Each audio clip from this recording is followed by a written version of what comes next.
Huwag mong intindihin ang babaeng iyan, Mateo. Tutal, wala naman siyang ibang alam gawin, kundi ang magbabad sa harina sa kusina. Isang hamak na panadera lang siya na swerteng napasok sa pamilya natin, kaya dapat lang na sa akin mapunta ang pera. Ang boses ni Donna Tessie ay tila isang matalas na lagari na humihiwa sa katahimikan ng madaling araw. Nakatayo si Soledad sa likod ng makapal na kurtina ng kanilang kusina. Hawak ang isang tray ng bagong hurnong ensaymada. Ang halimuyak ng tinunaw na mantikilya at keso na dati ay nagbibigay sa kanya ng kalinga, ay tila biglang naging amoy ng paanis na pangarap. Ang init na nagmumula sa tray ay dahan-dahang gumagapang sa kanyang mga palad, ngunit mas matindi ang hapdi na nararamdaman niya sa kanyang dibdib. I know, Ma. Na-transfer ko na sa account mo ang 1.8 million. Huwag kang mag-alala, hindi malalaman ni Sol ang tungkol sa bonus ko. Ang akala niya, delayed ang sahod namin sa opisina. Narinig ni Sol ang mahinang pag-ungol ng kanyang asawa si Mateo, kasunod ang tunog ng paghigop nito ng kape. Ang bawat salita ay parang isang pako na ibinabaon sa kanyang katuwiran. Ang 1.8 milyong piso na yon ang inaasahan niyang gagamitin para sa operasyon ng kanilang anak na si Luna at para na rin sa pagpapaayos ng bubong ng ang tinapay ni Sol, ang tanging pamanang iniwan ng kanyang yumaong ama.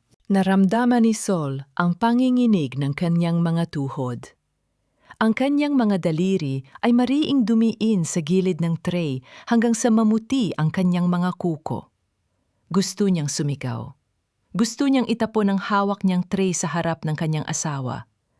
Ngunit tanging ang marahas na pagpintig ng kanyang puso ang kanyang naririnig. Sa loob ng 10 taon, ibinigay niya ang lahat. Siya ang gumigising bago pa sumikat ang araw upang magmasa ng harina. Siya ang tinitiis ang init ng pugon, habang si Mateo ay unti-unting nilulustay ang kanilang kinabukasan sa ilalim ng saya ng kanyang ina. Dahan-dahang lumabas si Sol mula sa anino ng kusina, pilit na pinatitigas ang kanyang muka. Gising na pala kayo, Mateo, Mami Tessie? Heto na ang paborito ninyong ensaymada. Biglang tumahimik ang paligid. Nakita ni Sol ang panandaliang pagkagulat sa mga mata ni Mateo bago ito mabilis na napalitan ng isang mapanlinlang na ngiti. Si Doña Tessie naman ay hindi man lang nag-abalang tumingin sa kanya. Sa halip ay kinuha nito ang kaisa-isang pamaypay na ginto at marahas na nagpaypay. Amoy harina ka na naman, Soledad. Hindi ka ba nahihiya sa mga kapitbahay nating nakakaangat sa buhay? Para kang katulton sa sarili mong bahay. Ang maasim na sabi ni Doña Tessie habang diring-diring tinitingnan ang dumi sa apron ni Sol. Lumapit si Mateo at hinalikan si Sol sa noo. Isang halik na dati ay nagpaparamdam sa kanya ng init, ngunit na yon ay tila gapang ng isang uod sa kanyang balat. Salamat, Hon. Pasensya ka na, medyo maaga kaming nag-uusap ni Mommy tungkol sa budget. Alam mo naman, mahirap ang buhay ngayon. Sabi ko sa'yo, next month pa siguro ang bonus ko. Inabot ni Mateo ang isang piraso ng papel. Look, ito ang statement mula sa bangko. Kita mo, wala pang pumapasok na malaking halaga. Tiis-tiis muna tayo, okay? Tiningnan ni Sol ang papel. Bilang isang babaeng sanay mag-audit ng bawat sentimo sa bakery, alam niyang ang statement na hawak niya ay isang wad na kopya. Ang mga numero ay hindi pantay at ang petsa ay tila sadyang binago. Naramdaman niya ang panunuyo ng kanyang lalamunan. Ang lalaking pinangakuan niya ng buhay ay harap-harapan siyang niloloko habang nakatitig sa kanyang mga mata. Dahan-dahang hinaplos ni Sol ang kanyang tenga. Napansin niyang wala na ang kanyang paboritong hikaw na pilak, aghuling hiyas na ibinigay ng kanyang tatay bago ito pumanaw. Alam niya kung nasaan na yon. Nakita niya ang kislap ng katulad na hiyas sa loob ng jewelry box ni Doña Tessie nung isang araw. Sige, Mateo, magtatrabaho na muna ako sa bakery. Ang mahinang tugon ni Sol. Ang bawat hakbang niya palayo sa hapagkainan ay tila paglakad sa ibabaw ng nagbabagang uling. Nang makarating siya sa loob ng bakery, saktong tumunog ang telepono ni Mateo na naiwan sa ibabaw ng counter dahil nagmamadali itong pumunta sa banyo. Isang mensahe mula sa kapatid ni Mateo ang lumitaw sa screen. Kuya, salamat sa pang-down sa utang ko. Sabi ni Mama na pirmahan mo na raw ang mortgage papers ng bakery ni Sol. Sigurado ka bang hindi siya magrereklamo kapag nalaman niyang nakasanla na ang lupa ng tatay niya? Naramdaman ni Sol ang paglamig ng kanyang buong pagkatao. Ang kanyang paningin ay dahan-dahang lumamlam at ang amoy ng mainit na pandesal sa paligid ay biglang napalitan ng amoy ng abo. Hindi lang ang kanyang bonus ang ninakaw, pati ang lupang kinatatayuan ng kanyang danggal ay balak na ring ipamigay ng lalaking katuwang niya sana sa buhay. Bakit ang bawat sakripisyo ko ay nagiging sandata ninyo upang saktan ako? Hanggang kailan kailangang manatiling bulag ang puso para lamang mapanatili ang isang pamilyang matagal na palang gumuho? Tumingin si Sol sa nagbabagang apoy sa loob ng pugon. Ang kislap ng apoy ay sumalamin sa kanyang mga mata. Isang apoy na hindi na lamang para sa pagluluto ng tinapay, kundi para sa pagtupok sa bawat kasalan ng itinanim sa kanyang tahanan. Ang bawat kuskos ng harina sa aking mga palad ay hindi na sapat upang burahin ang dumi ng iyong panlilinlang, Mateo. Ang amoy ng bagong luto na tinapay na dati ay simbolo ng ating pagsisikap. Ngayon ay tila amoy na ng kabaong na dahan-dahan ninyong ipinapako. Nakatitig si Sol sa nagbabagang apoy ng pugon. Ang init nito ay tumatama sa kanyang mukha. Nuit mas matindi ang liyab ng galit na namumuo sa kanyang dibdib. Dahan-dahan siyang naglakad patungo sa maliit na opisina sa likod ng bakery. Ang tunog ng kanyang mga hakbang sa sahig na semento ay tila bawat pintig ng kaba sa kanyang tadyang. Alam niyang may itinatago si Mateo sa loob ng lumang basurahan sa ilalim ng lamesa. Isang lugar na akala ng asawa ay hindi kailanman sisilipin ng isang hamak na panadera. Nanginginig ang mga daliri ni Sol habang kinakalkal ang mga punit-punit na papel. Sa ilalim ng mga resibo ng kuryente at balat ng candy, nahanap niya ang kanyang hinahanap. Isang makapal na piraso ng papel na binuo niya, tila isang puzzle. Ang kanyang paningin ay lumabo nang mabasa ang pamagat, Special Power of Attorney and Real Estate Mortgage. Diyos ko! Ang pabulong na hiyaw ni Sol, ang kanyang boses ay tila isang tuyong dahon na hinipan ng hangin. Ang kaniyang pirma sa ibaba ng dokumento ay perpekto. Ang bawat kurbada ng titik na S, ang bawat tuldok sa dulo, ito ay kopyang-kopya sa kanyang sulat kamay. Ngunit alam ni Sol, hinding-hindi niya ilalagda ang kanyang pangalan upang isanla ang bakery para sa utang sa sugal ng kanyang bayaw na si Benny. Ang tinta sa papel ay tila naging lason na dahan-dahang sumasakal sa kanyang katinuan. Isinangla ni Mateo ang kaisa-isang pangarap na itinaguyod ng kanyang tatay sa loob ng 30 taon. Biglang narinig ni Sol ang marahang pagpihit ng doorknob. Mabilis niyan isiniksik ang mga punit na papel sa loob ng kanyang bulsa at nagpanggap na nag-aayos ng mga folder sa ibabaw ng mesa. Pumasok si Mateo, may daladalang baso ng tubig. Ang kanyang mukha ay balot ng wad na kalinga, ang uri ng maskara na kabisadong-kabisado na ni Sol. Hon, bakit narito ka sa dilim? Sabi ko naman sa'yo magpahinga ka na muna. Hayaan mo na ang mga papeles na yan sa akin. Ani Mateo habang inilalapag ang baso. Humakbang siya palapit at hinawakan ang balikat ni Sol. You're acting strange lately. Masyado ka na sigurong napapagod sa init ng pugon. Baka kung ano-ano na ang naiisip mo.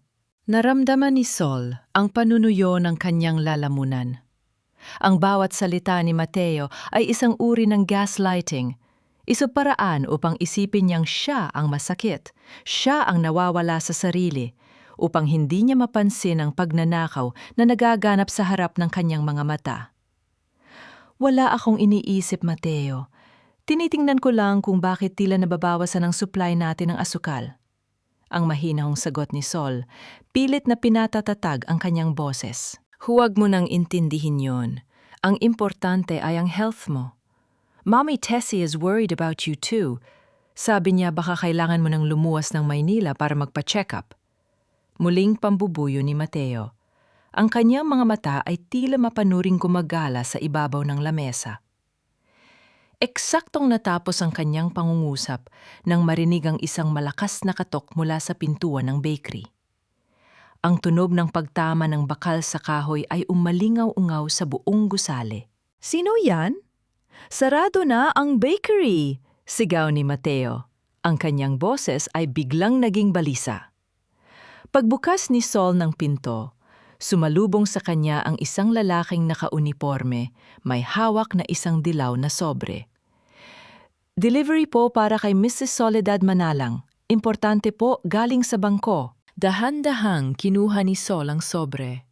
Sa kanyang pagpunit sa gilid nito, isang papel na may pulang selyo ang bumungad sa kanya. Ang mga salita sa itaas ay tila mga saksak sa kanyang puso. Final notice of foreclosure. Naramdaman ni Sol ang panlalamig ng kanyang mga paa. Tumingin siya kay Mateo na ngayon ay namumutla at hindi makatingin ng diretso sa kanya. Ang kaisa-isang tahanan na itinayo niya sa gitna ng hirap ay mayroon na lamang 15 araw bago tuluyang bawiin ng bangko. "Mateo? Ano ito?" Ang pabulong na tanong ni Sol habang ang kanyang mga daliri ay mariing dumiin sa papel hanggang sa malukot ito. Narinig ni Sol ang mahinang tunog ng pagsara ng pinto ng pugon sa kabilang kwarto. Isang hudyat na ang apoy ay unti-unti nang namamatay, gaya ng huling hibla ng kanyang tiwala sa lalaking kanyang minahal. Ang kaisa-isang kamay na inaasahan mong hihila sa iyo mula sa malalim na hukay ay siya rin palang kamay na nagbaon sa iyo sa putikan. Sa gitna ng gulo sa loob ng bakery, dumating si Bianca, ang babaeng itinuring ni Sol na higit pa sa matalik na kaibigan, ang katuwang niya sa bawat pangarap simula noong mga bata pa sila. Nakasuot ito ng isang mamahaling bestidang sutla. Ang kanyang mga kuko ay maayos ang pagkakamanicure, isang imahe ng tagumpay na madalas ipagmalaki ni Sol sa ibang tao. "Sol! Oh my God! Ano itong narinig ko sa labas? Bakit may foreclosure notice?" Ang nag-aalalang tanong ni Bianca habang mabilis na lumalapit at niyayakap si Sol. Ang kanyang boses ay punong-puno ng habag, ang uri ng boses na nagpapaiyak sa isang taong sawi dahil sa akalang mayroon pa siyang kakampi. Naramdaman ni Sol ang panlalambot ng kanyang mga tuhod.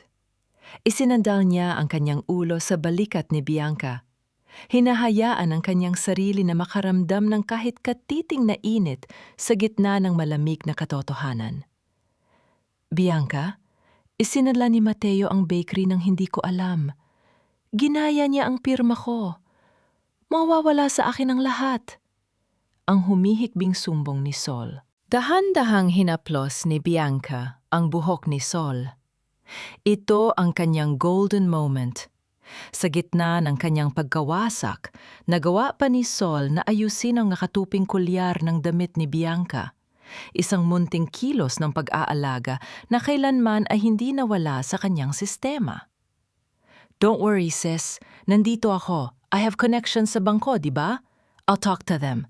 Gagawa natin ito ng paraan. Just give me the copies of the documents na nahanap mo para ma-review ko." Ngunit sa sandaling iyon, habang nakayakap si Sol, napansin niya ang isang pamilyar na kisla mula sa loob ng bukas na bag ni Bianca. Isang maliit no keychain na may hugis ng isang trigo.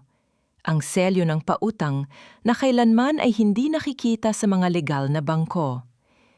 Iyon ang selyo ng Hernandez Lending, ang pinakamalupit na loan shark sa kanilang bayan na kilala sa pag-angkin ng mga ari-arian sa pamamagitan ng pandaraya.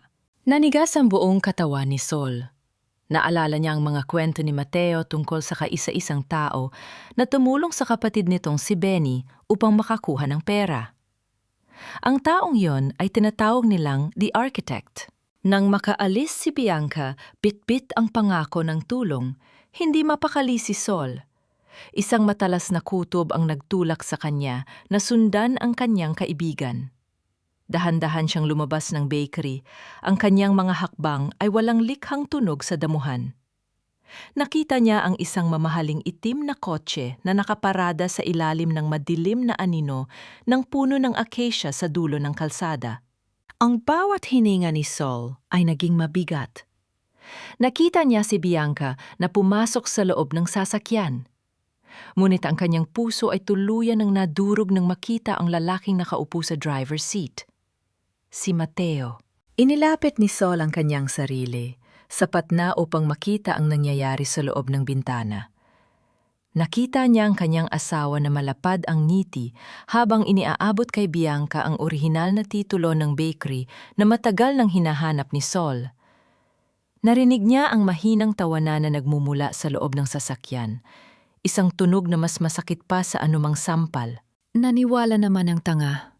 Ang boses ni Bianca ay narinig ni Sol sa gitna ng katahimikan ng gabi, puno ng pangungutya at kawalang hiyaan.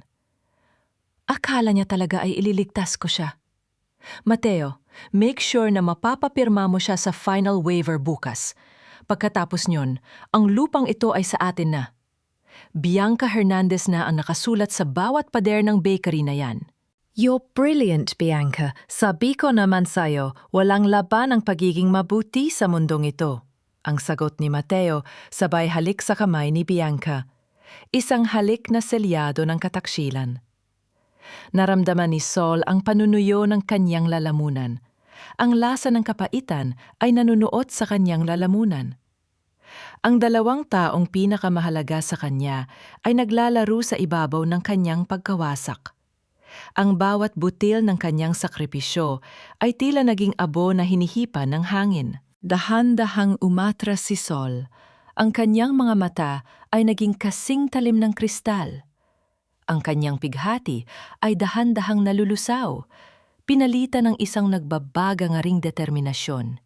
Hindi na siya iiyak. Ang susunod na hurnong bubuksan niya ay hindi na para sa tinapay, kundi para sa pagtupok sa mga taong nagnakaw na kanyang buhay. Habang umaandar ang sasakyan ni na Mateo at Bianca Palayo, isang mahinang tunog ng pagpihit ng pluma ang narinig sa dilim. Sa kabilang dako ng kalsada, nakatayo ang isang matandang lalaki, si Mang Jose, na nakasaksi rin sa lahat at hawak ang isang lihim na bagay na mataga nang ipinabibili ng tatay ni Sol. Sapat ba ang katapatan ng isang matandang panadero upang tapatan ang sabwatan ng dalawang taong mahalaga sa kanya? O ang bawat hakbang ni Sol ay nakatakda na ring mabigo sa ilalim ng kapang? Ang pinakamadilim na gabi ay hindi ang gabing walang buwan, kundi ang gabing nalaman mong ang lahat ng kislap sa iyong paligid ay nagmumula sa talim ng kutsilyong nakabao na sa iyong likuran. Ngunit tandaan mo, Sol, ang harina ay kailangang masahin ng paulit-ulit bago ito maging matigas at masarap na tinapay. Ganito rin ang iyong buhay. Ang boses ni Mang Jose ay tila isang mahinahon at malalim na agos ng tubig sa gitna ng naggangalit na bagyo sa isipan ni Sol. Nakatayo ang matanda sa dilim sa tapat ng lumang bintana ng kanyang munting dampa sa likod ng bakery. Ang amoy ng kanyang tapat na serbisyo, amoy ng tabako at lumang kahoy, ay nagbigay kay Sol ng pansamantalang kanlungan. Nanginginig pa rin ang mga daliri ni Sol habang inaalala ang tawanan ni na Mateo at Bianca sa loob ng kotse. Isang hapdi na tila binabalatan ang kanyang buong pagkatao. Dahan-dahang lumapit si Mang Jose at iniabot kay Sol ang isang mainit na baso ng kape. Ito ang kanyang golden moment, ang dahan-dahang pagdampi ng kanyang malamig na palad sa mainit na baso, habang ang usok niyon ay tila ba yakap ng kanyang yumaong ama na nagsasabing hindi siya mag-isa. Mang Jose, narinig ko po ang lahat, niloloko lang nila ako. Ang pabulong na hiyaw ni Sol, ang kanyang mga luha ay muling dahan-dahang pumapatak sa kanyang kape. Ang bakery ni tatay, isinanla nila sa kamay ng isang traidor. Hindi nila alam ang kinuha nila, Sol, ani Mang Jose, habang dahan-dahang kinukuha ang isang maliit na kahon na yari sa Nara mula sa ilalim ng kanyang higaan. Ang tunog ng pag-urong ng mabigat na kahon sa sahig ay tila bawat tibok ng kaba sa dibdib ni Sol. Bago pumanaw ang iyong tatay, ibinili niya sa akin ang kahon na ito. Sabi niya, "Jose, ibigay mo ito kay Sol kapag ang apoy sa kanyang pugon ay sinubukan ng patayin ng mga taong kanyang pinagkatiwalaan." Alam ng tatay mo na mahina ang loob ni Mateo sa pera? Nanginginig ang mga kamay ni Sol habang binubuksan ang kahon. Ang unang tumambad sa kanya ay ang orihinal na titulo ng lupa. Isang dokumentong nakapangalan sa isang kooperatiba na itinatag ng kanyang ama para sa mga manggagawa at hindi sa personal na pangalan ni Sol o ni Mateo. Kasama nito ang mga lumang ledger at resibo na nagpapatunay na ang pamilya ni Mateo, sa pamamagitan ni Doña Tessie, ay matagal nang nakikinabang sa kaba ng bakery sa paraang ilegal. "Anong ibig sabihin nito, Mang Jose?" tanong ni Sol. Ang kanyang paningin ay nakapako sa mga pirma ni na Doña Tessie at Bianca sa mga lumang voucher. "Ibig sabihin nito, Sol, ang mortgage na ginawa ni Mateo ay walang bisa sa harap ng batas," ang matatag na paliwanag ni Mang Jose. "Dahil ang lupang ito ay pag-aari ng kooperatiba ng mga panadero.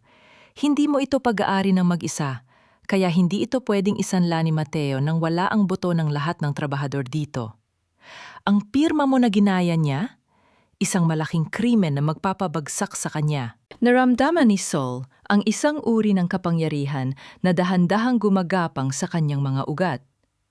Ang kanyang pighati ay dahan-dahang natutunaw, pinalitan ng isang malamig at matalim na paghihigan. Hindi lang siya biktima, siya ang reyna ng isang kahariang may matatapat na kawal. Ngunit sa gitna ng kanyang pag-asa, biglang nag-vibrate ang kanyang cellphone sa kanyang bulsa. Isang hindi kilalang numero ang lumitaw sa screen. Sa kanyang pagsagot, isang boses ng babae ang kanyang narinig. Isang boses na punong-puno ng takot at bighati. "Mrs. Manalang? Ikaw ba ito?" Ang nanginginig na tanong ng babae. "Kailangan nating mag-usap. Hindi lang pera ang ninanakaw ni Mateo sa'yo.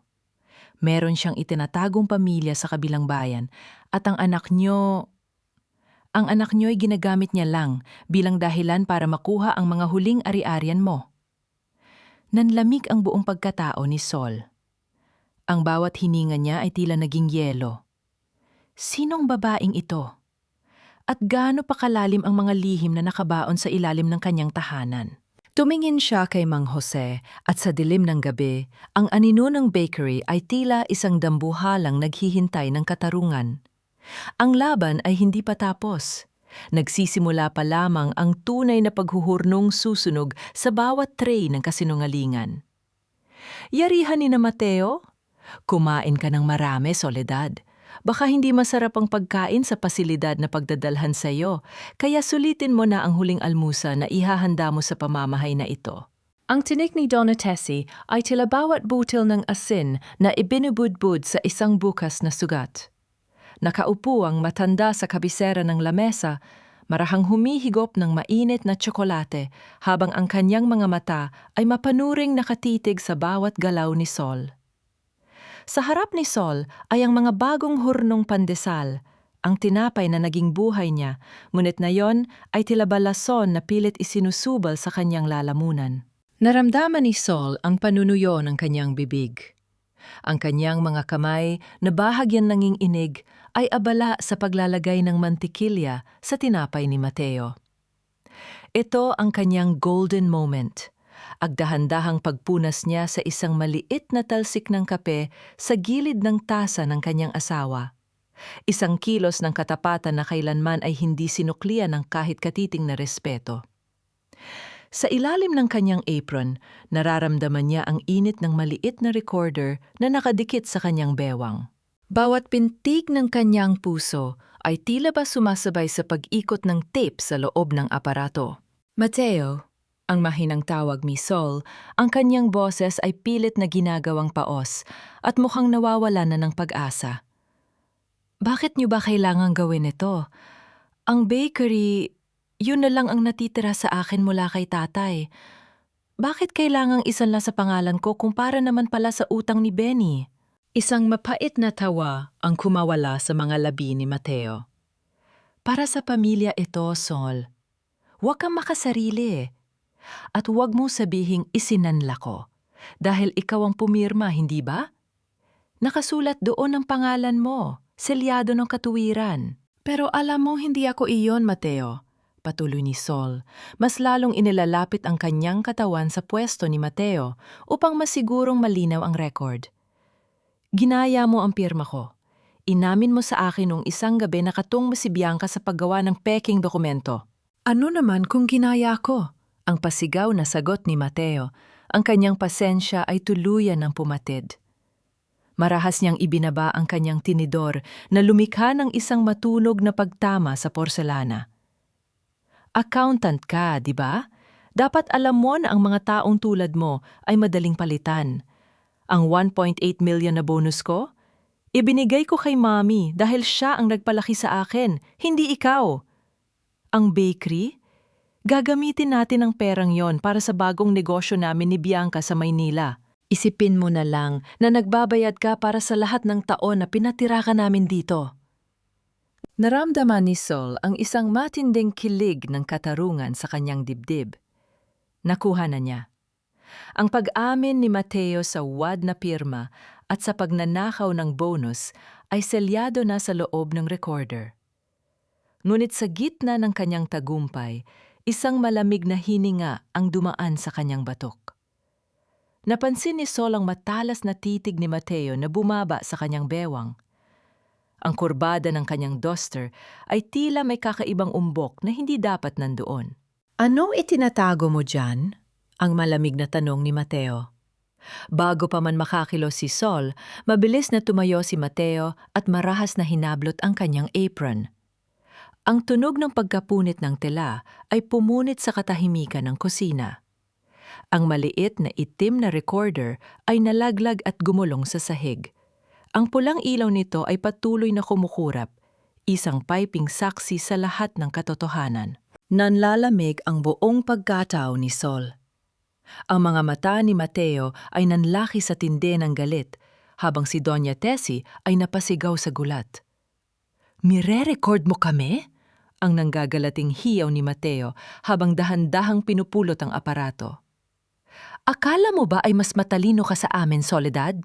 Marahas na hinawakan ni Mateo ang braso ni Sol. Ang higpit niyon ay tila nagnanais na baliin ang kanyang buto. Sa labas, ang tunog ng papalapit na ambulance, yang tinawagan ni Doña Tessie, ay nagsimulang umalingaw-ngaw. Isang hudyat na ang kanyang oras ay tuluyan ng nauubos. Sapat ba ang naitalang boses upang bawiin ang kanyang dangal? O ang pagkakahuling ito ang magiging huling pako sa kabaong ng kanyang kalayaan? Isang lihim na mensahe ang pumasok sa cellphone ni Sol na naiwan sa counter. Isang mensahe mula kay Mang Jose na hindi niya pa nababasa. Durog na ang boses mo, Soledad.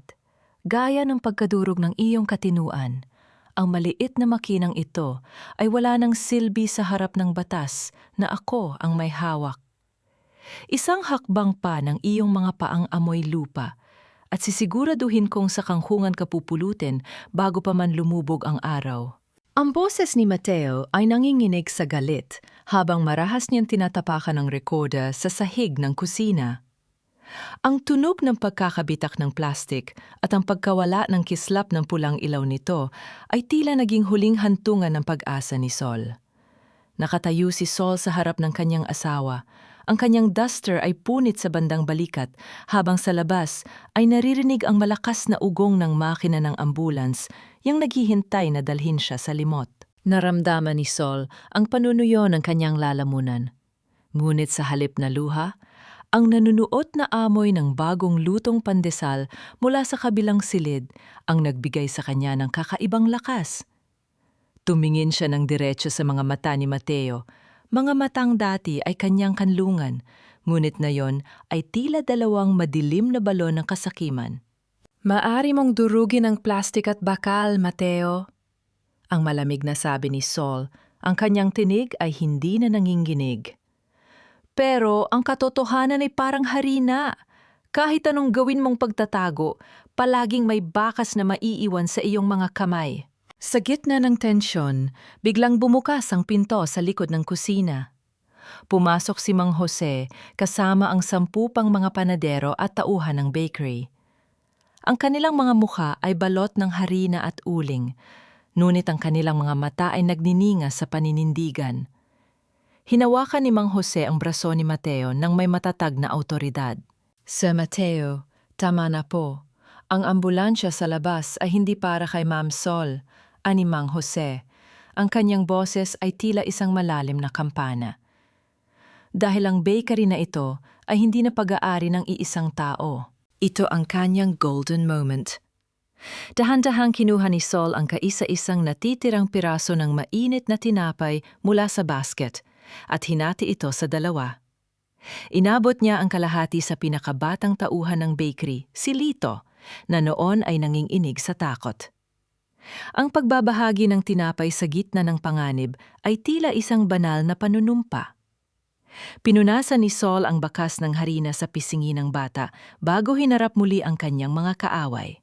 Nung nakaraang gabi, bago niyo pa man maisagawa ang inyong plano, ang lahat ng manggagawa ng ang tinapay ni Sol ay nagpulong ng lihim. Ang matapang na pahayag ni Sol habang inilalabas ang isang asul na folder mula sa loob ng kanyang aparador. Nakapirma na ang lahat sa Articles of Cooperation. Ang bakery na ito ay pormal ng rehistrado bilang isang kooperatiba. Ang lupang ito, ang mga pugon at maging ang bawat sako ng harina ay pag-aari na ng bawat taong napapawis dito. Nalalamig ang buong pagkatao ni Mateo. Ang kanyang hawak na folder ng mortgage ay tila naging isang pirasong basurang walang halaga. Anong kabalastugan ito? Asawa kita! Wala kang karapatang gawin yan nang wala ang pahintulot ko. Basahin mong mabuti ang testamento ni Tatay Mateo. Ang mahinahong sagot ni Sol. Ang kondisyon ng kanyang pamana ay mananatiling buhay ang bakery para sa komunidad. Ang ginawa mong pagsasanla ay isang paglabag sa huling habilin ng yumaong may-ari. Ang kaisa-isang pirma na may bisa rito ay ang pirma ng Board of Directors ng kooperatiba. At hinding-hindi ka kabilang doon. Napaatras si Doña Tessie. Ang kanyang pamaypay ay nalaglag sa sahig. Mateo, gawin mo ang paraan. Ang pera kay Bianca, kailangan mabayaran yon. Ngunit ang katahimikan ng mansyon ay muling napunit ng tunog ng mabibigat na yabag mula sa labas. 2 sasakyan na may tatak ng isang malaking bangko ang huminto sa tapat ng bakery. Bumaba ang 3 lalaking naka-Amerikana, may hawak na mga clipboard at opisyal na selyo. Naramdaman ni Sol ang mabilis na pagtibok ng kanyang puso. Dumating na ang mga tauhan ng bangko upang magsagawa ng formal na inventar at magsamsam sa mga kagamitan dahil sa hindi nabayar ang utang ni Mateo sa ilalim ng pangalan ni Sol. Nandito na sila, Mateo, bulong ni Sol habang nakatingin sa labas. Ang bakery ay ligtas dahil sa kooperatiba. Pero ang iyong mga nakatagong utang? Doon mo malalaman kung gaano kalalim ang hukay na iyong hinukay. Sapat ba ang proteksyon ng kooperatiba upang pigilan ang mga tauhan ng bangko na kunin ang mga pugo ni Sol? At ano mangyayari kapag nalaman ni Bianca na ang titulong hawak niya ay isa na lamang pirasong papel na walang halaga? Ang anino ng isang babaeng nagmamasid sa kabilang panig ng kalsada ay tila naghuhudyat ng mas matinding unos na paparating. Ang bawat patak ng ulan sa salamin ng sinasakyan kong tricycle ay tila bawat luhang matagal ko nang ipinagkait sa aking sarili. Akala ko, ang pagtakas mo sa gitna ng gulo sa bakery ay dahil sa hiya, Mateo. Ngunit heto ako ngayon. Sinusundan ng anino mo patungo sa isang katotohanang mas masakit pa kaysa sa pagkakasangla ng aking buhay. Ang boses ni Sol sa kanyang isipan ay tila isang malungkot na himig habang dahan-dahan siyang bumababa sa kanto ng isang tahimik na subdivision sa kabilang bayan. Ang lamig ng hangin ay nanunuot sa kanyang manipis na duster, ngunit ang init ng galit sa kanyang dibdib ang nagpapanatili sa kanyang mga paa na maglakad. Nakita niya ang pamilyar na puting sasakyan ni Mateo na nakaparada sa harap ng isang maliit ngunit magandang apartment na may kulay luntiang gate. Naramdaman ni Sol ang marahas na pagalon ng kanyang sikmura. Ang bawat hininga niya ay may halong amoy ng basang lupa at ang halimuyak ng mga bulaklak ng sitsirika sa paligid, isang amoy na dati ay nagbibigay sa kanya ng kapayapaan. Ngunit ngayon ay tila ba amoy ng isang mabulok na lihim. Nagtago siya sa likod ng isang malaking puno ng talisay. Ang kanyang mga mata ay nakapako sa pintuan ng apartment na dahan-dahang bumubukas. Lumabas si Mateo. Wala na ang kanyang bakas ng pagiging balisa noong nasa bakery sila. Ang kanyang muka ay maaliwalas, may suot na malapad na ngiti, habang may bitbit na mga supot ng groceries at isang malaking teddy bear. Kasunod niya ang isang babaeng mas bata kay Sol, nakasuot ng maikling bestida at may kislap sa mga mata na tila ba nakamit na nito ang langit sa piling ng asawa ni Sol. Ito ang kanyang golden moment. Habang nakamasid sa malayo, dahan-dahang kinapa ni Sol ang kanyang bulsa. Inilabas niya ang isang maliit na bulang gawa sa tela, isang laruang itinatahi niya para kay Luna noong nakaraang gabi habang tinitiis ang pananakit ng kanyang likod. Hinigpitan niya ang hawak sa laruan hanggang sa bumaon ang kanyang mga kuko sa malambot na bulaklak niyon. Napagtanto niya na ang 1.8 milyong piso na dapat ay para sa operasyon ng kanyang anak ay malamang na narito. Ginagamit upang bayaran ang bawat niti ng babaeng nasa harap niya. Han, thank you for the groceries. Akala ko hindi ka makakarating dahil sabi mo may problem sa business niyo. Ang malambing na boses ng babae ay narinig ni Sol sa gitna ng katahimikan ng kalsada. Of course, I'll always make time for you and our little prince, ang sagot ni Mateo, sabay halik sa no ng babae. Isang halik na tila ba isang saksak sa puso ni Sol. Don't worry about the money. Maayos na ang lahat. Once makuha ko na ang huling share sa bakery, we can move to a bigger place. Naramdaman ni Sol ang panunuyo ng kanyang lalamunan. Ang lasa ng pait ay nanunuot sa kanyang bibig. Ang diring-diri na kanyang naramdaman ay hindi na lamang para kay Mateo, kundi para sa kanyang sarili dahil sa pagiging bulag sa loob ng mahabang panahon. Ang bawat gabing nagpuyat siya upang magmasa ng harina para sa kanilang kinabukasan ay naging puhunan lamang para sa kataksilang ito. Isang maliit na batang lalaki, marahil ay 3 taong gulang pa lamang, ang tumakbo palabas ng pinto. Ang bata ay nakasuot ng isang mamahaling t-shirt at sapatos, mga bagay na matagal nang hinihiling ni Luna, nuwit palaging sinasabi ni Mateo na walang budget. Naramdaman ni Sol ang paghinto ng tibok ng kanyang puso nang buhatin ni Mateo ang bata at paikutin ito sa hangin. Ang tunog ng masiglang tawanan ng mag-ama ay tila isang nakabibinging ingay na pumatay sa huling hibla ng pag-ibig ni Sol para sa asawa. Papa! Papa! Did you get me the toy? Ang masayang hiyaw ng bata habang nakayakap sa leeg ni Mateo. Nanigas ang buong pagkatao ni Sol sa likod ng puno. Ang salitang papa ay tila isang malakas na pasabog na yumanig sa kanyang katinuan. Tumingin si Sol sa langit at ang madilim na ulap ay tila nakikiramay sa kanyang pag-iisa. Sino ang tunay na pamilya ni Mateo kapag ang bawat pako ng kanyang tahanan ay binayaran ng pagdurusa ng kaisa-isang babaeng nagmahal sa kanya ng tapat? At anong mangyayari kapag nalaman ni Sol na ang babaeng kasama ni Mateo ngayon ay may mas malalim pang koneksyon kay Bianca kaysa sa kanyang inaakala? Dahan-dahang inangat ni Sol ang kanyang cellphone, hindi upang tumawag, kundi upang kuhanin ang huling piraso ng ebiden siyang wawasak sa wad na paraiso ni Mateo. Ang kislap ng kanyang lente sa ilalim ng ulan ay naging hudyat ng pagsisimula ng kanyang huling pagtutuos. Tay, patawad po! Akala ko, sapat na ang maging mabuting asawa para alagaan ng iyong alaala. Ngunit ang kaisa-isang lalaking pinagkatiwalaan ko, ang siya palang bumasag sa lahat. Patawarin niyo ako dahil hinayaan kong pasukin ng mga anay ang pundasyon ng tahanang itinayo niyo. Ang boses ni Soledad ay halos lamunin ng ihip ng hangin sa gitna ng sementer, yon ang bayan. Nakaluhod siya sa harap ng puntod ni Mang Teodoro, ang kanyang mga daliri ay dahan-dahang humahaplo sa malamig at basang marmol. Ang ulan ay hindi na kasing lakas ng kanina, ngunit ang bawat patak na tumatama sa kanyang balat ay tila mga karayom na nagpapaalala sa kanya ng bawat hapdi ng kataksilan ni na Mateo at Bianca. Naramdaman ni Sol ang panunuyo ng kanyang lalamunan habang inilalapag sa ibabaw ng puntod ang maliit na bulang tela na tinatahi niya para kay Luna. Ito ang kanyang golden moment, ang dahan-dahan niyang pagpunas sa dumi at lumot na kumapit sa ukit ng pangalan ng kanyang ama. Sa bawat kumpas ng kanyang kamay, tila ba dahan-dahan din niyang nililinis ang kanyang sariling pagkatao mula sa putik na ibinato sa kanya ng kanyang mga kaaway.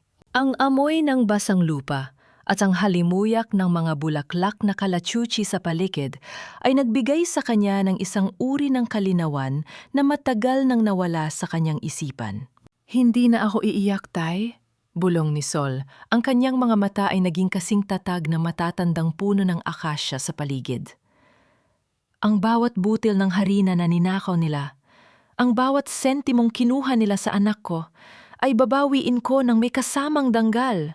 Dinala ni Sol ang kanyang kamay sa isang maliit na siwang sa likod ng krus ng puntod. Isang tagong-taguan na sila lamang ng kanyang ama ang nakakaalam noong nabubuhay pa ito. Doon, naramdaman niya ang isang matigas at malamig na metal na tubo. Nanginginig ang kanyang mga daliri habang kinukuha ito. Sa loob niyon ay may isang lumang dokumento na nakabalot sa makapal na plastik. Ang dokumentong yon ay ang Conditional Deed of Donation. Binasa ni Sol ang bawat letra ng may matinding kaba. Ayon sa huling hiling ng kanyang ama, ang pagmamay-ari ng bakery ay mapupunta lamang kay Sol at sa kanyang mga magiging anak sa ilalim ng isang mahigpit na kondisyon. Ang lupain at ang negosyo ay hindi maaaring gamitin bilang kolateral sa anumang utang nang walang lagda ng isang itinalagang trustee mula sa hanay ng mga manggagawa. At ang nakasulat na pangalan dun ay si Mang Jose. Isang mapait na ngiti ang sumilay sa mga labi ni Sol. Ibig sabihin, ang lahat ng mortgage papers na ipinagmamalaki ni Mateo at ang wad na titulong hawak ni Bianca ay mga pirasong papel lamang na walang saysay sa harap ng batas.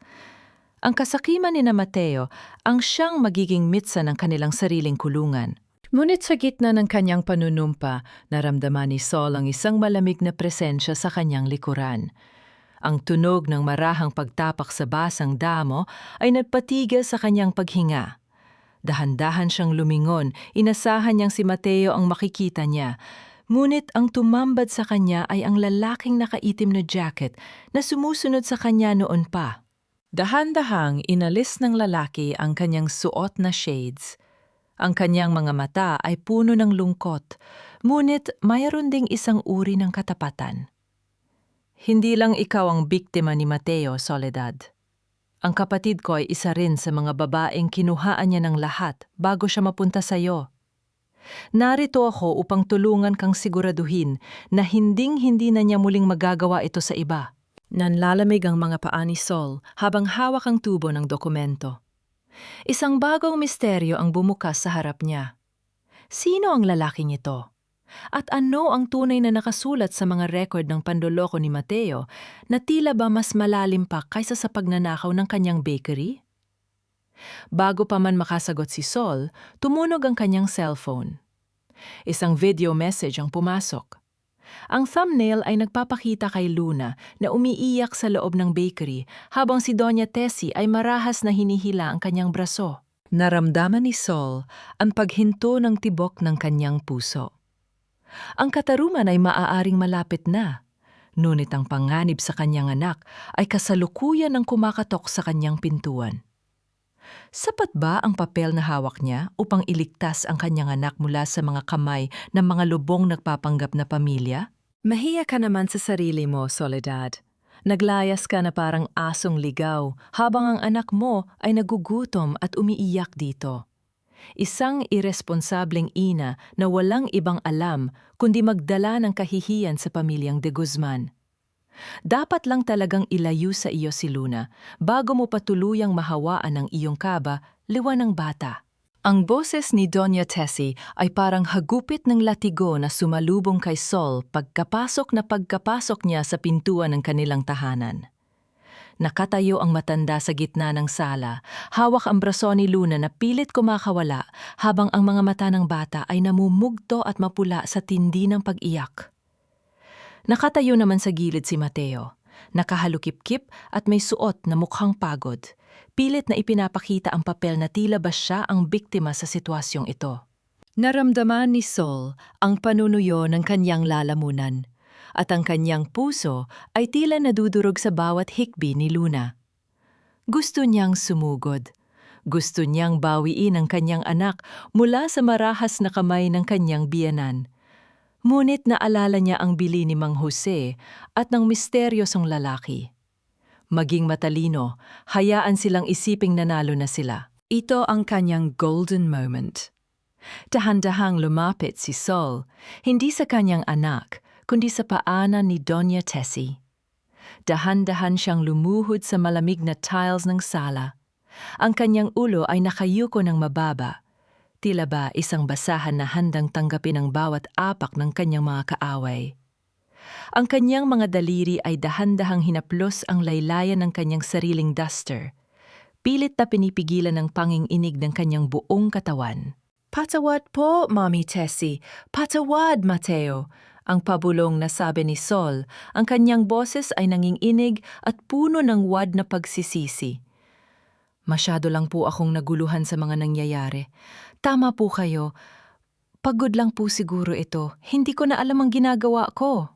Nagkatinginan sina Mateo at Doña Tessie, isang kislap ng tagumpay ang dumaan sa kanilang mga mata. Ang asawa ni Sol ay lumapit at dahan-dahang hinawakan ang kanyang balikat, isang haplos na tila gapang ng isang uod na nagpapatindig ng balahibo ni Sol sa diring-diri. "Mabuti naman at natauhan ka na hon," ang malambot na sabi ni Mateo, pilit na ginagawang taglish ang kanyang pananalita upang magmukhang edukado at mapagmahal. "I'm doing this for our family, you know?"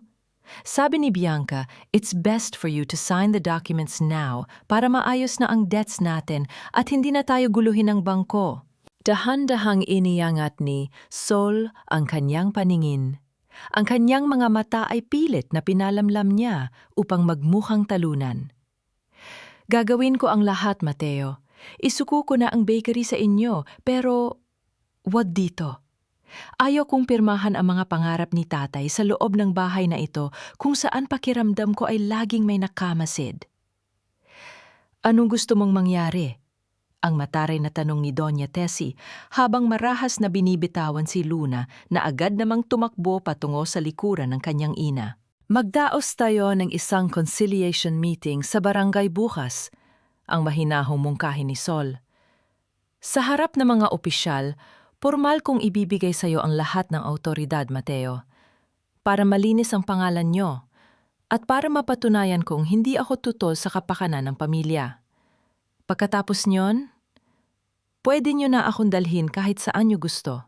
Isang mapait na ngiti ang sumilay sa labi ni Mateo. Ang akala niya ay tuluyan ng bumigay ang kanyang asawa dahil sa takot na mawala ang anak. "Fine, if that will make you cooperate, then sa barangay tayo bukas ng umaga. I'll call Bianca and the lawyer." Nang makaalis ang dalawa upang mag-usap sa itaas, niyakap ni Sol si Luna ng napakahigpit. Naramdaman niya ang init ng maliit na katawan ng kanyang anak at ang amoy ng harina na nananatili pa rin sa balat nito. Ang kanyang pighati ay dahan-dahang napalitan ng isang malamig at matalim na panunumpa. Ngunit sa gitna ng katahimikan, narinig ni Sol ang isang boses mula sa hagdanan. Si Bianca. Nakatayo ang kanyang best friend doon, may hawak na recorder at may kislap ng hinala sa kanyang mga mata. Napakagaling mong umarte, Sol, ang pabulong na sabi ni Bianca habang dahan-dahang bumababa. Pero nakalimutan mo yata, accountant din ako. Alam ko kung kailan hindi nagtatugma ang mga numero at alam ko kung kailan hindi totoo ang mga luha. Naramdaman ni Sol ang kanlalamig ng kanyang mga paa. Alam ba ni Bianca ang tungkol sa dokumentong nahanap niya sa sementeryo? At anong gagawin ni Sol kapag nalaman ni Mateo na ang kanyang maid of honor ay nagsisimula na ring maglaro para sa kanyang sariling kapakanan? Ang tunog ng pagsara ng pinto ng opisina ni Mateo sa itaas ay tila isang huling hantungan ng kanyang nakaraan. Bukas sa harap ng barangay, ang apoy ng katarungan ay tuluyan ng maglalayap. Huwag mong isiping, nakalusot ka na, Sol. Isang maling galaw mo lang sa barangay bukas at sisiguraduhin kong pati ang huling piraso ng danggal mo ay magiging abo bago pa man sumikat ang araw. Ang mga accountant na tulad natin, hindi gumagamit ng emosyon, katuwiran at pera lang ang basehan ng lahat. Ang boses ni Bianca ay tila isang malamig na bulong ng kamatayan habang nakasandal siya sa hamba ng pinto ng kusina. Pinapanood niya si Sol na abalang nagmamasa ng huling batch ng tinapay para sa gabing yon. Ang bawat kumpas ng kamay ni Sol sa malambot na harina ay tila isang ritual ng pamamaalam. Nararamdaman niya ang panunuyo ng kanyang lalamunan at ang bigat sa kanyang dibdib, ngunit pilit niyang pinanatiling kalmado ang kanyang mukha sa kabila ng diring-diri na kanyang nararamdaman sa kanyang dating kaibigan. Naramdaman ni Sol ang marahas na pagpintig ng kanyang puso nang lumapit si Bianca at kumuha ng isang piraso ng mainit na ensaymada. Ang halimuyak ng mantikilya at keso ay humahalo sa amoy ng mamahaling pabango ni Bianca. Isang samyo ng kataksilan na tila sumasakal sa katinuan ni Sol. Gusto niyang sumigaw. Gusto niyang itulak ang babaeng ito palabas ng kanyang tahanan. Ngunit nanatili siyang tahimik. Sa loob-loob niya, alam niyang ang bawat segundong pagtitiis niya ay bahagi ng mas malaking plano upang mabawi ang lahat. Ito ang kanyang golden moment. Dahan-dahang kinuha ni Sol ang kanyang panyo at pinunasan ng bakas ng harina sa pisingi ni Luna na mahimbing ng natutulog sa maliit na higaan sa tabi ng pugon. Ang marahang paghaplos niya sa kanyang anak ay tila isang panunumpa na hinding-hindi na niya hahayaang madungisan ang kinabukasan nito na mga taong ang puso ay puno ng kalawang.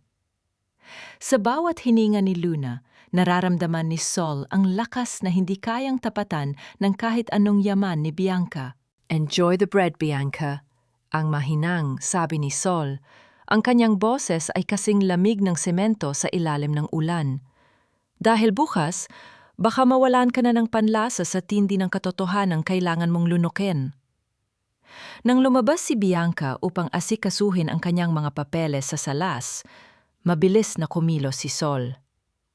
Inilabas niya ang recorder na itinago niya sa ilalim ng isaksako ng harina. Ngunit napatigil ang kanyang paghinga nang marinig niya ang tunog ng mabilis na pagbalik ni Bianca. "Anong ginagawa mo, Sol?" Ang matalas na tanong ni Bianca habang mabilis na lumalapit. Hindi agad nakapagtago si Sol. Nakita ni Bianca ang maliit na itim na aparato na hawak niya. Ang kislap ng galit at takot ay dumaan sa mga mata ng kanyang kaibigan bago ito marahas na sumunggab upang agawin ang recorder. Isang malakas na kalabog ang narinig ng mag-agawan ang dalawa, dahilan upang tumilapon ang mga kagamitan sa lamesa. "Nire-record mo kami? Akala mo ba ay malulusutan mo ako?" Ang nanggagaliting hiyaw ni Bianca habang mahigpit na hinahawakan ang braso ni Sol. Ang mga kuko nito ay tila baon na sa balat ni Sol, ngunit hindi siya dumaing. "Bianca! Bitawan mo ako!" Ang sigaw ni Sol, sapat na upang magising si Luna at mapalingon ang mga tao sa salas. Pumasok si Mateo na pawis at mukhang balisa. "Ano ang nangyayari rito? Bakit kayo nagkakagulo?" Mateo! Pinaplastik lang tayo ng asawa mo. May recorder siyang itinatago. Ang sumbong ni Bianca habang itinataas ang aparato na nakuha niya mula sa kamay ni Sol. Naramdaman ni Sol ang panlalamig ng kanyang buong pagkatao. Ang bitag na kanyang inihanda ay tila ba biglang bumaliktad sa kanya. Tumingin siya kay Mateo at nakita ang pagbabalik ng put sa mga mata nito. Isugput na mas nakamamatay kaysa sa kahit anong mortgage papers. Soledad, akala ko ba ay maayos na tayo? Ang malamig na tanong ni Mateo habang dahan-dahang lumalapit, ang kanyang anino ay tila dambuhalang nagbabanta sa kanya. Sapat ba ang tapang ni Sol upang ipaliwanag ang kanyang ginawa? O ang pagkakahuling ito ang magiging mitsa upang tuluyang siyang ilibing ni na Mateo sa kailaliman ng kanilang mga kasinungalingan bago pa man dumating ang bukas? Isang lihim na sobre ang dahan-dahang inilabas ni Bianca mula sa kanyang bag. Isang dokumentong hindi inaasahan ni Sol na makikita sa kamay nito. Walang bisa ang mga luha mo rito, Soledad. Sa harap ng batas, ang dokumentong may pirma mo ang tanging katotohanan na tatanggapin ng katarungan. Huwag mo nang pahirapan ang sarili mo. Aminin mo na ang iyong kawalan ng kakayahan para hindi ka na mapahiya pa sa harap ng buong bayan. Ang tinig ni Mateo ay umalingaw-ngaw sa loob ng maliit at mainit na silid ng barangay hall. Ang amoy ng lumang kahoy at alikabok ay humahalo sa tindi ng tensyong namamagitan sa kanila. Nakaupo si Sol sa tapat ni Mateo at Doña Tessie, habang si Bianca ay nakatayo sa likuran nila. Hawak ang makapal na folder na tila ba ito ang hatol ng kamatayan para sa danggal ni Sol. Ang barangay captain ay tahimik na nagmamasid. Ang kaniyang mga mata ay puno ng pag-aalinlangan habang tinitingnan ang foreclosure notice na inilapag ni Mateo sa lamesa. Naramdaman ni Sol ang panunuyo ng kanyang lalamunan. Ang kanyang mga daliri ay dahan-dahang gumapang sa loob ng kanyang bag. Hinahanap ang malamig na tubo na naglalaman ng dokumentong nahanap niya sa sementeryo. Ang bawat hininga niya ay mabigat. Tila may nakadaga na dambuhalang pader sa kanyang dibdib, ngunit pinanatili niyang tuwid ang kanyang likod. Hindi na siyang babaeng nakaluhod sa tiles ng sala kagabi. Ito ang kanyang golden moment. Dahan-dahang inayos ni Sol ang kanyang buhok na nahuhulog sa kanyang mukha. Sa kanyang pagkilos, sinadya niyang pasulyapin ang kanyang mga mata sa isang lumang litrato ni Mang Teodoro na nakasabit sa kanyang relikaryo.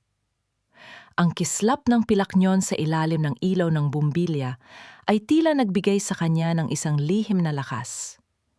Mumiti siya ng bahagya. Isang niting hindi umabot sa kanyang mga mata, kundi na natili sa kanyang mga labi bilang isang babala. Mateo, Bianca, masyado kayong mabilis magdiwang. Ang mahinahong panimula ni Sol. Ang kanyang boses ay kasing linaw ng tunog ng kampana sa madaling araw. Accountant tayo, di ba? Alam nating dalawa, Bianca, na ang bawat numero ay may bakas at ang bawat pirma ay may kaluluwa. Inilabas ni Sol ang kanyang cellphone. Hindi ang recorder na winasak ni Mateo, kundi ang isa pang aparato na lihim na ibinigay sa kanya ni Arturo sa sementeryo. Pinindot niya ang play. Ako ang naglagay ng chemical, ako ang nagtago ng batch code, pero utos lang yun ni Madam. Ang boses ni Bianca ay pumunit sa katahimikan ng barangay hall. Sinundan ito ng pag-amin ni Mateo tungkol sa pagnanakaw ng 1.8 milyong piso at ang plano nilang itapon si Sol sa mental hospital. Nakita ni Sol ang unti-unting pagkawala ng kulay sa mukha ni Mateo. Tila ba ang kanyang puting polo ay naging kasing putla ng kanyang sariling budhi. Si Doña Tessie naman ay napahawak sa kanyang mga perlas. Ang kanyang mga labi ay nanginginig sa tindi ng gulat. Hindi lang yan, patuloy ni Sol habang inilalatag ang audit trail mula sa kumpanya ni Mateo.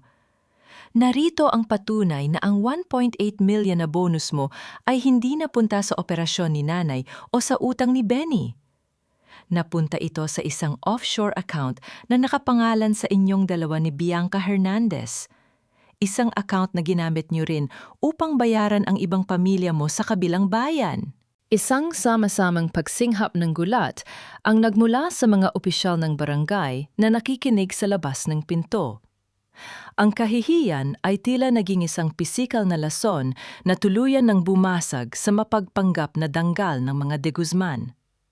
Marahas na tumayo si Mateo, ang kanyang muka ay naging maskara ng purong put. Liar! Gawa-gawa mo lang ang lahat ng yan dahil baliw ka na! Captain, huwag kayong makikinig sa kanya. Ang mortgage paper na ito ang may pirma niya. Ito ang legal na dokumento. Kinuha ni Sol ang mortgage contract mula sa lamesa.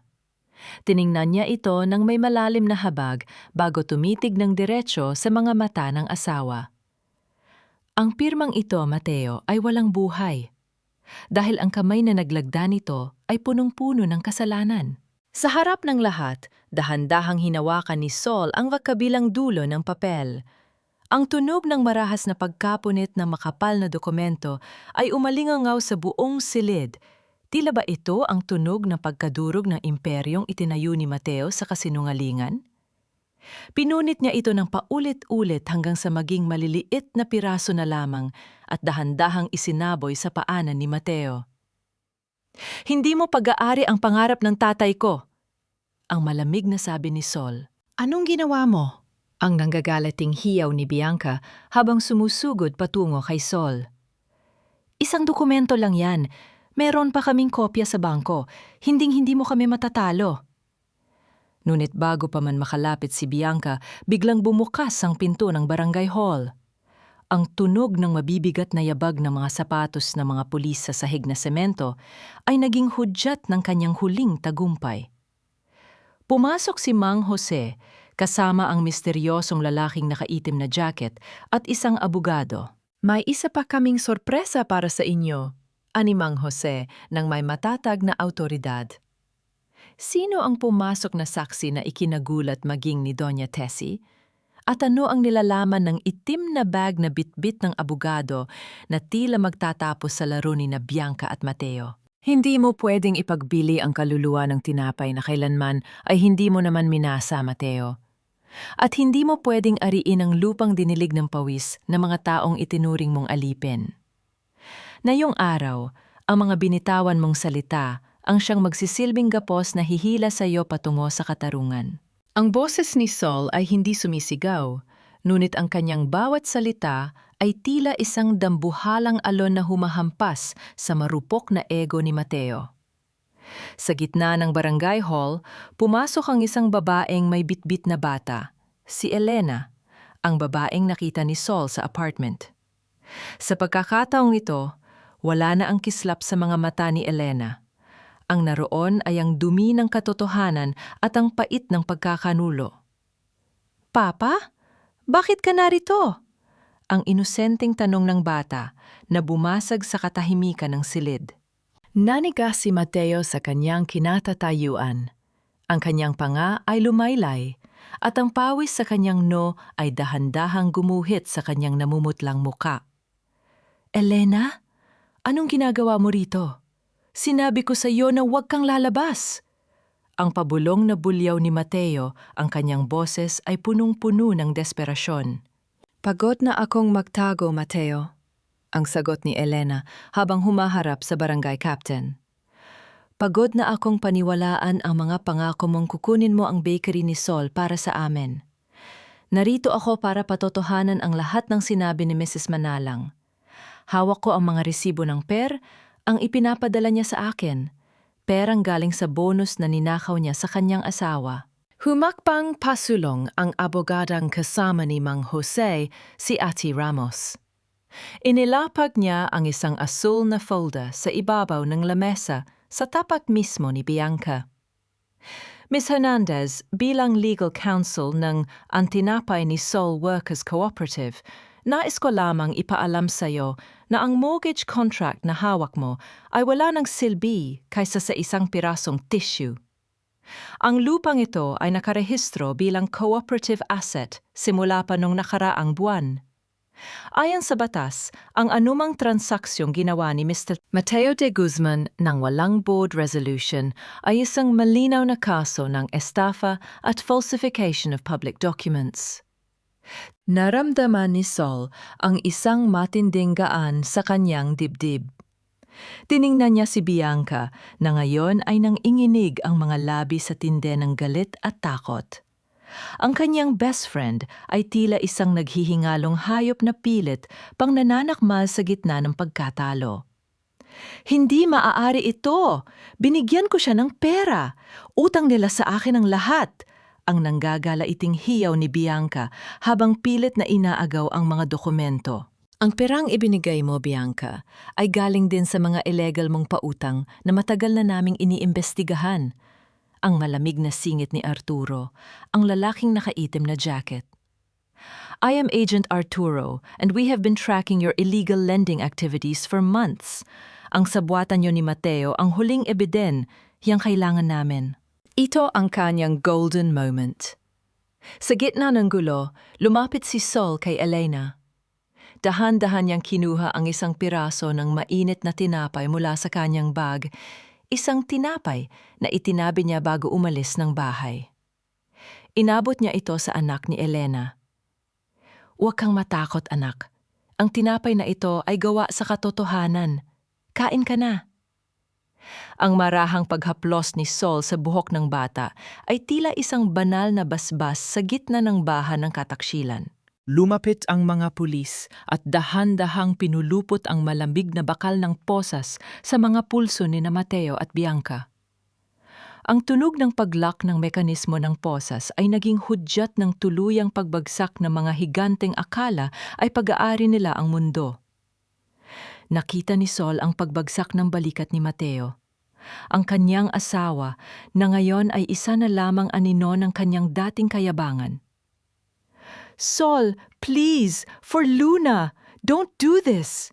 Ang pagsusumamo ni Mateo habang kinakaladkad siya palabas. Para kay Luna, kaya ko ito ginagawa, Mateo? Ang malamig na sagot ni Sol. Dahil ayokong lumaki siya sa isang tahanang itinayo sa ibabaw ng mga pangarap na ninakaw mo. Naiwan si Doña Tessie na nakahandusay sa sahig. Ang kanyang pamaypay ay nayuraka na ng mga yabag na mga tao. Ang kanyang marangyang pagkukunyari ay tuluyan ng bumasag sa kanyang matandang puso. Ngunit sa gitna ng tagumpay, isang malakas na tunog ng sirena mula sa labas ang narinig ni Sol. Ang kanyang puso ay muling tumibok ng mabilis nang makita ang kapatid ni Mateo, si Benny, na pilit na tumatakas mula sa likurang bahagi ng barangay hall. May hawak itong isang itim na bag na tila naglalaman ng mga huling ebidensyo yang kailangan upang tuluyang mabura ang kumpanya ni Bianca. Magagawa ba ni Sol na pigilan ang tuluyang paglaho ng mga dokumento o ang huling pako sa kabaong ng kanyang mga kaawe? Sanghamak na panadera lang ang turing niyo sa akin noon. Ngunit ngayon, sa harap ng inyong pagkawasak, ang panaderang ito na lamang ang tanging pag-asa ninyo upang hindi mabulok sa lansangan. Ngunit kailanman ay hindi naging pautang ang aking danggal, Mommy Tessie. Ang boses ni Soledad ay tila isang malamig na hanging amihan na humahawi sa alikabok ng mansyong dati ay kanyang bilangguan. Pagbalik niya mula sa barangay hall upang kunin ang huling mga gamit nila ni Luna, sinalubong siya ng isang tanawing hindi niya inakalang makikita. Ang malawak na sala na dati ay puno ng ningning na mga chandelier ay nababalot na yon ng kadiliman. Nakaupo sa sahig si Doña Tessie, nakasandal sa kanyang mamahaling sofa na tila ba isa itong labi ng isang lumubog na barko. Ang kaniyang mga mata ay namumugto at ang kaisa-isang gintong pamaypay na kanyang ipinagmamalaki ay nakahandusay sa tabi niya. May yupi at wala ng kislap. Naramdaman ni Sol ang panunuyo ng kanyang lalamunan habang pinagmamasdan ang kanyang biyanan. Ang diring-diri na kanyang naramdaman nung nakaraang gabi ay napalitan ng isang mabigat na habag, ngunit hindi sapat ang habag na iyon upang baguhin ang kanyang pasya. Ang bawat hakbang niya patungo sa hagdanan ay tila pagpunit sa isang pahina ng kanyang buhay na punong-puno ng pait. Sol, please. Anak, Ang nanginginig na tawag ni Doña Tessie, habang pilit na humahawak sa laylayan ng duster ni Sol. Mag-asawa kayo ni Mateo. Isang pamilya tayo. Gamitin mo ang impluensya mo sa kooperatiba para bayaran ang utang namin kay Bianca. Hindi namin kayang mawala ang bahay na ito. Saan kami pupunta ni Mateo kapag pinalayas kami ng mga tauhan ng bangko? Ito ang kanyang golden moment. Dahan-dahang kinuha ni Sol ang kaisa-isang hiyas na nahanap niya sa loob ng drawer ni Doña Tessie, ang kanyang mga hikaw na pilak na bigay ng kanyang ama. Marahan niya itong inilapag sa nang-ing-inig na palad ng matanda. Hindi niya hinawakan ang kamay nito. Sapat na ang dahan-dahang pagpapakawala sa huling bagay na nagdurugtong sa kanya sa pamilyang de Guzman. Ang bahay na ito, Mami Tessie, ay itinayo sa pundasyon ng kasinungalingan. Ang mahinahong sagot ni Sol. Ang kanyang boses ay kasing linaw ng kristal. Ang bawat semento at pako rito ay binayaran ng mga luhang ninakaw niyo sa akin at sa mga manggagawa ng bakery. Hindi ko pwedeng gamitin ang pawis ng kooperatiba upang isalba ang inyong karangyaan. Ang katarungan ay may kanya-kanyang presyo at ngayon ay oras na para magbayad kayo. Eksaktong bumukas ang pinto at pumasok si Mateo. Bit-bit ang kanyang mga gamit sa loob ng isang itim na plastic bag. Nakalaya lamang siya sa pansamantalang kustodi, matapos magpiyansa, ngunit ang kanyang muka ay wala ng bakas ng pagiging gwapo at maayos. Ang kanyang kurbata ay wala na, at ang kanyang mga mata ay punong-puno ng purong takot at pagsisisi. Sol, hon, don't do this. I'm sorry. Nagawa ko lang naman yun because of the pressure. Mahal kita, Sol. Isipin mo si Luna. Ang pagsusumamo ni Mateo, ang kanyang boses ay tila galing sa isang tuyong balon. Sinubukan niyang hawakan ng braso ni Sol, ngunit mabilis itong umiwas. Mahal mo ako, Mateo? O mahal mo ang bakery na kaisa-isang paraan mo para mabayaran ang utang mo sa kabit mo? Ang malamig na tanong ni Sol habang itinataas ang kanyang bagahe. Ang pag-ibig ay hindi nagnanakaw ng pirma, at ang pagiging ama ay hindi gumagamit ng anak upang manakot.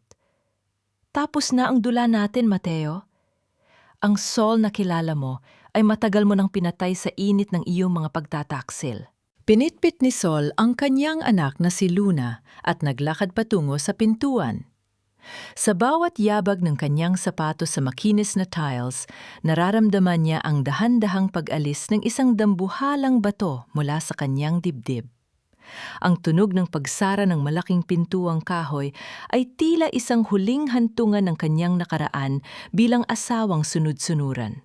Paglabas niya sa gate, naramdaman ni Sol ang marahang paghaplos ng hangin sa kanyang pisingi. Wala na ang amoy ng napanis na gatas at kataksilan. Ang hangin ay muling binalot ng halimuyak ng mga sariwang bulaklak at ang bango ng bagong giling na kape mula sa kabilang kalsada. Ngunit sa kanyang pagtalikod, isang itim na sobre ang iniabot sa kanya ni Arturo, ang lalaking nakaitim na jacket. May naiwan si Bianca bago siya dalhin sa presinto, Sol. Sabi niya, hindi lang si Mateo ang may itinatagong record sa pamilyang ito. Basahin mo ito kapag handa ka na. Nanlalamig ang mga daliri ni Sol habang hinahawakan ng sobre. Ano ang lihim na itinatago ni Bianca na tila ba mas nakamamatay kaysa sa lahat ng kanilang ibinunyag sa barangay? Magagawa ba ni Sol na mahanap ang tunay na kapayapaan sa gitna ng mga aninong ayaw siyang tantanan? Ang tunog ng papalayo niyang mga hakbang ay sinabayan ng mahinang sipa ng kanyang anak sa kanyang tabi, isang paalala na sa bawat pagpili sa kalayaan may bagong buhay na handa ng sumalubong sa liwanag. Ay makakatakas pa sa gitna ng dilim? Ang katahimikan na madaling araw sa kanyang bagong apartment ay hindi na nakabibingi gaya ng dati. Ito ay tila isang malambot na kumot na dahan-dahang bumabalot sa napapahingang puso ni Soledad. Wala na ang amoy ng lason at kataksilan na dati ay sumasakal sa kanyang bawat hininga. Na yon, ang tanging nalalanghap niya ay ang bango ng bagong luto na kape at ang halimuyak ng harina mula sa kanyang mga palad. Ang amoy ng kanyang kalayaan. Nakatayo si Sol sa harap ng kanyang maliit na bintana, pinagmamasta ng dahan-dahang pagsikat ng araw sa likod ng mga bundok. Ang kanyang mga daliri ay dahan-dahang humahaplos sa gilid ng itim na sobreng ibinigay ni Arturo. Nanginginig ang kanyang kamay habang binubuksan ang nilalaman yon. Ang bawat kumpas ng kanyang paghinga ay tila nagbibilang ng bawat segundo ng katotohanang matagal ng ikinubli ng panahon. Inilabas niya ang mga papel sa loob. Hindi ito mga bank statement o mortgage papers. Ito ay mga sulat ni Doña Tessie sa yumao nitong asawa noong bata pa si Sol. Ang bawat letra ay tila mga tinik na bumabaon sa kanyang katinuan. Nalaman ni Sol na ang kanyang tatay ay hindi lamang naging biktima ng pagnanakaw. Ang kanyang tatay ang siyang tunay na nagpundo sa pag-aaral ni Mateo sa kolehiyo dahil sa isang lumang utang na loob. Ginamit ng pamilya de Guzman ang kabutihan ng kanyang ama upang tuluyan itong ubusin. At ang kasal nila ni Mateo ay bahagi lamang ng isang mas malaking plano upang masigurong walang makakasingil sa kanila sa huli. Naramdaman ni Sol ang panunuyo ng kanyang lalamunan. Anghap din ng pagkakatuklas na ang buong buhay niya sa piling ni Mateo ay isang mahabang dula ay tila ba muling bumubukas sa kanyang mga sugat? Ngunit sa pagkakataong ito hindi siya gumuho. Dahan-dahan niyang itinupi ang mga sulat at inilagay ang mga ito sa loob ng isang maliit na kahon. Ito ang kaisa-isang golden moment ng kanyang muling pagkabuo. Dahan-dahan siyang lumapit sa kinalalagyan ni Luna na mahimbing pang natutulog. Hinaplos ni Sol ang pismi ng kanyang anak. Damang-dama ang init ng balat nito na tila ba isang paalala na sa gitna ng pagkawasak, meron pa ring bagong buhay na handang sumibol. Hindi ka lalaki may utang sa kanila, anak. Ang bawat tinapay na kakanin mo ay galing sa danggal, hindi sa panlilinlang. Ang pabulong na panata ni Sol. Nang sumapit ang 6:00 ng umaga, tinungo ni Sol ang tinapay ni Sol. Ang tunog ng pagpihit ng susi sa dambuhalang pinto ng bakery ay tila isang himig ng tagumpay. Sinalubong siya ni Mang Jose at ng lahat ng manggagawa ng kooperatiba. Ang kanilang mga mukha ay balot ng pag-asa. Wala na ang bakas ng takot sa kanilang mga mata.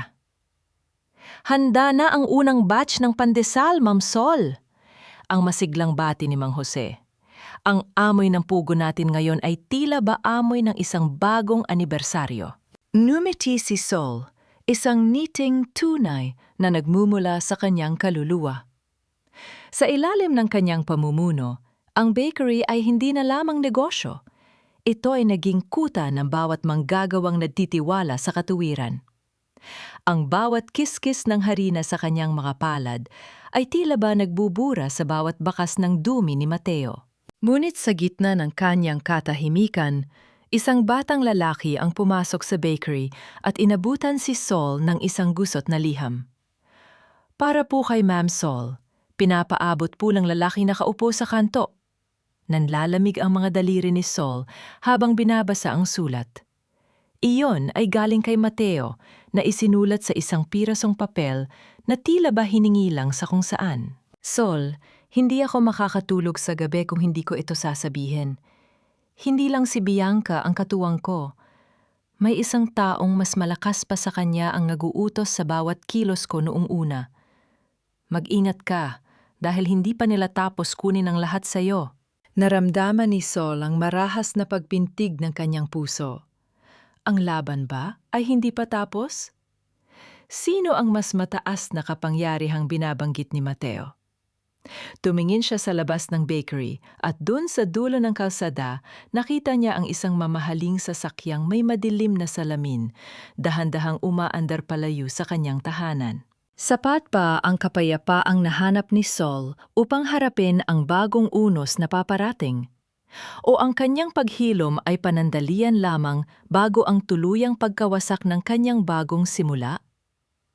Hindi sapat na mabawi mo ang iyong mga pag-aari, Sol. Ang tunay na tagumpay ay ang makitang ang bawat tinapay na lumalabas sa iyong pugon ay nagbibigay ng lakas sa mga pusong binalian ng pakpak ng mundong ito. Huwag mong hahayaang mamatay ang apoy na ikaw mismo ang nagsindi. Ang tinig ni Mang Jose ay tila isang banal na basbas habang pinagmamasdan niya si Sol na abalang nagtuturo sa isang grupo ng mga kababaihan sa loob ng bakery. Ang tinapay ni Sol ay hindi na lamang isang gusaling yari sa semento. Ito ay naging isang santuaryo para sa mga inang tulad niya, mga babaeng dumanas ng pait ng kataksilan at ngayon ay pilit na bumubuo ng kanilang sariling tadhana. Ang bango ng mainit na ensaymada ay humahalo sa halimuyak ng bagong pag-asa. Isang amoy na nagpapatunay na ang bawat butil ng harina ay may kakayahang bumangon mula sa pagkakalugmok. Naramdaman ni Sol ang isang uri ng kagaanan sa kanyang dibdib na tila ba isang dambuhalang bato ang tuluyan ng naalis. Ang kanyang mga daliri na dati ay nanginginig sa takot ay matatag na ngayong humahawak sa mga kamay ng kaisa-isang estudyanteng si Maria, isang babaeng tumakas din mula sa isang mapang-abusong pagsasama. Ito ang kanyang golden moment. Dahan-dahang kinuha ni Sol ang kanyang sariling apron at itinali ito sa bewang ni Maria. Sa kanyang pag-aayos ng simit ng tela, nararamdaman niya ang dahan-dahang paghilom ng kaisa-isang malalim na sugat sa kanyang kaluluwa. Hindi na siya ang biktimang nagtatago sa dilim. Siya na ang Sol o araw na nagbibigay ng liwanag sa iba. Huwag kang matakot sa init ng pugon, Maria. Dahil sa dulo ng pagtitiis, ang pinakamasarap na tinapay ay ang tinapay na ikaw mismo ang naghirap, ang marahang bulong ni Sol. Nabalik lamang ang katinuan ni Sol nang marinig niya ang tunog ng isang sapatos na marahang tumatama sa sahig na semento ng bakery. Isang lalaking nakasuot ng simpleng polo barong ang dahan-dahang pumasok, may bitbit na mga legal na dokumento at isang maliit na buke ng mga sariwang sampagita. Siya si Ate Rafael, ang kaisa-isang taong tumulong sa kooperatiba upang masigurong walang kahit isang butas ang kanilang Articles of Cooperation. Ate Rafael, napadalaw po kayo? May problema po ba sa registration? Ang boses ni Sol ay may halong kaba, ngunit meron ding isang uri ng kilig na matagal na niyang hindi nararamdaman. Ngumiti si Rafael, isang niting payak, ngunit tapat. Walang problema, Sol. Gusto ko lang ibigay ito sa'yo. Ang certificate mula sa Cooperative Development Authority, formal na kayong kinikilala ng gobyerno, at para sa anibersaryo ng iyong unang buwan ng kalayaan. Dahan-dahang inabot ni Sol ang mga bulaklak. Ang amoy niyon ay tila ba humahalik sa kanyang pisngi, nagpapaalala sa kanya na ang mundo ay mayroon pa palang kagandahan sa likod ng baha ng pighati. Ngunit sa gitna ng kanilang pag-uusap, ang kanyang cellphone ay muling nag-vibrate. Isang tawag mula sa isang restricted number. Naramdaman ni Sol ang mabilis na pagtibok ng kanyang puso. Inilayo niya ang sarili kay Rafael at sinagot ang tawag. Isang boses ng isang matandang babae ang kanyang narinig. Isang boses na may awtoridad at malamig pa sa yelo. Soledad Manalang, akala mo ba ay natapos na ang lahat dahil lang nakulong ang mga tauhan ko? Ang pamilya de Guzman ay may utang na kailangang bayaran ng dugo at dupa. At ang bakery na yan? Itinayo yan sa ibabaw ng isang lihim na kailanman ay hindi nalaman ng iyong yumaong ama. Nanlalamig ang mga paa ni Sol. Ang bawat salita ng matanda ay tila bawat pako na muling ibinabaon sa kanyang katinuan. Sino ang babaeng ito? Ito ba ang mastermind na binabanggit ni Mateo sa kanyang liham? Sino po sila? Anong kailangan niyo sa amin? Ang nanginginig na hiyaw ni Sol, sapat na upang mapalingon si Rafael at ang mga manggagawa. Ang pangalan ko ay hindi mahalaga sa ngayon. Pero ang katotohanan ang bakery na yan ay nakatayo sa lupang kinuha sa akin ng iyong tatay sa paraang nga dugo. Yan ang kailangan mong lunukin. ang huling bili ng matanda bago tuluyang naputol ang linya. Nabitawan ni Sol ang bouquet ng sampagwita. Ang mga puting talulot ay nagkalat sa sahig, tila ba mga pira-pirasong pangarap na muling nanganganib mawasak. Tumingin siya kay Mang Jose at nakita ang biglang pagbabago ng mukha ng matanda. Isang mukhang puno ng takot at pagkilala sa boses na narinig mula sa kabilang linya. Sapat ba ang kapayapaang itinayo ni Sol upang harapin ang isang katotohanang maaaring sumira maging sa danggal ng kanyang sariling ama? O ang bukas na kanyang inaasahan ay isa na namang wad na sikat ng araw sa gitna ng isang dambuhalang kadiliman? Ang katarungan ay hindi natatapos sa pagkakakalong ng iyong mga kalaban. Ito ay nagpapatuloy sa paglilinis ng bawat bakas ng kanilang lason, hanggang sa ang tanging matira na lamang ay ang bango ng iyong sariling tagumpay. Ang boses ni Soledad ay malumanay, ngunit may tatag na tila isang dambuhalang puno ng nara habang nakatayo siya sa gitna ng kanyang bakery. Ngayong araw ang unang anibersaryo ng kooperatiba at ang tinapay ni Sol ay punong-puno ng mga makukulay na banderitas at amoy ng bagong hurnong pandesal. Ngunit sa likod ng kanyang ngiti, nararamdaman niya ang bigat ng banta ng misteryosong matanda. Tumingin siya kay Mang Jose na ngayon ay dahan-dahang lumalapit sa kanya. Bit-bit ang kaisa-isang dokumentong hindi pa nila nabubuksan mula sa kahon ni tatay. Sol, anak, huwag kang matatakot sa boses ni Doña Victoria. Ang mahinahong panimula ni Mang Jose. Ang matandang iyon ang tunay na nagbaon sa utang sa pamilya de Guzman noon pa man. Siya ang nagnanais na bawiin ang lupang ito dahil hindi niya matanggap na ang kanyang sariling ina ay ipinagkaloob ito sa iyong tatay bilang pasasalamat. Ito ang kanyang golden moment.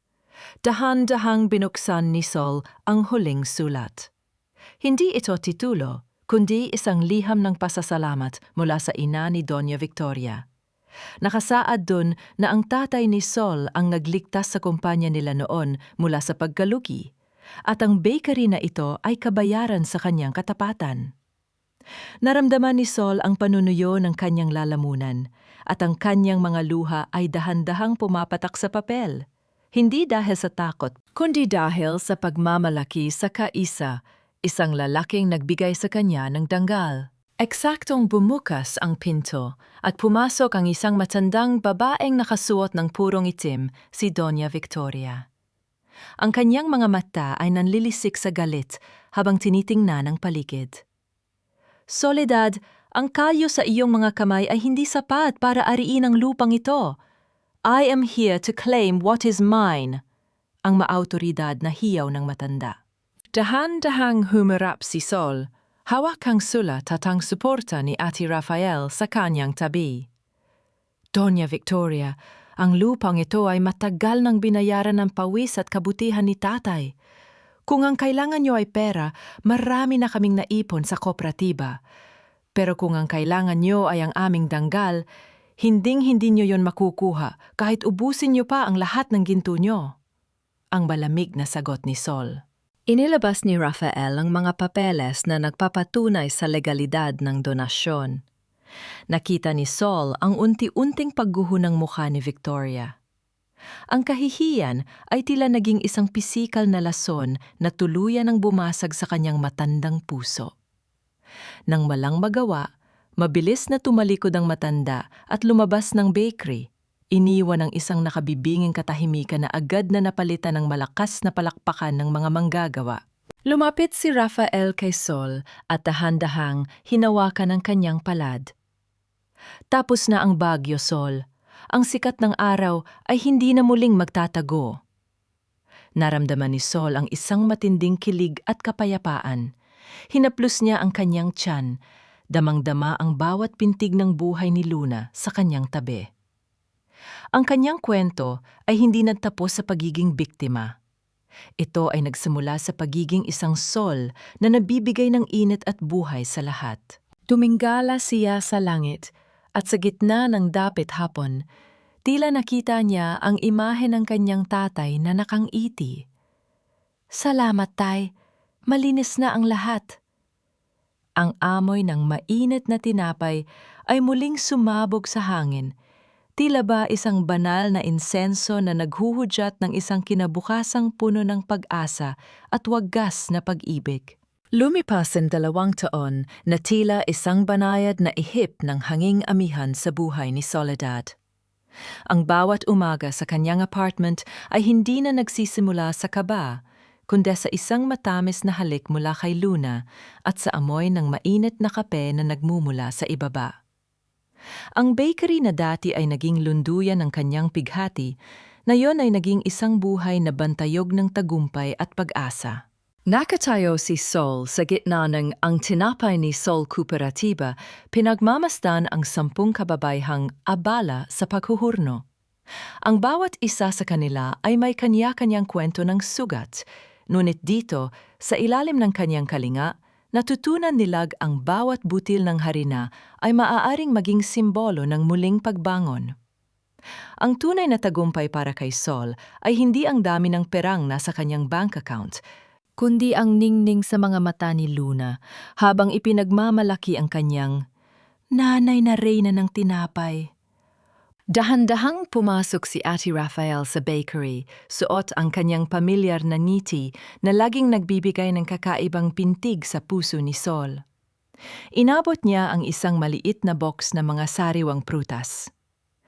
Para sa pinakamasipag na board member ng kooperatiba, sabi ni Mang Jose, kailangan mo raw ng break dahil masyado mo na namang ginagalingan.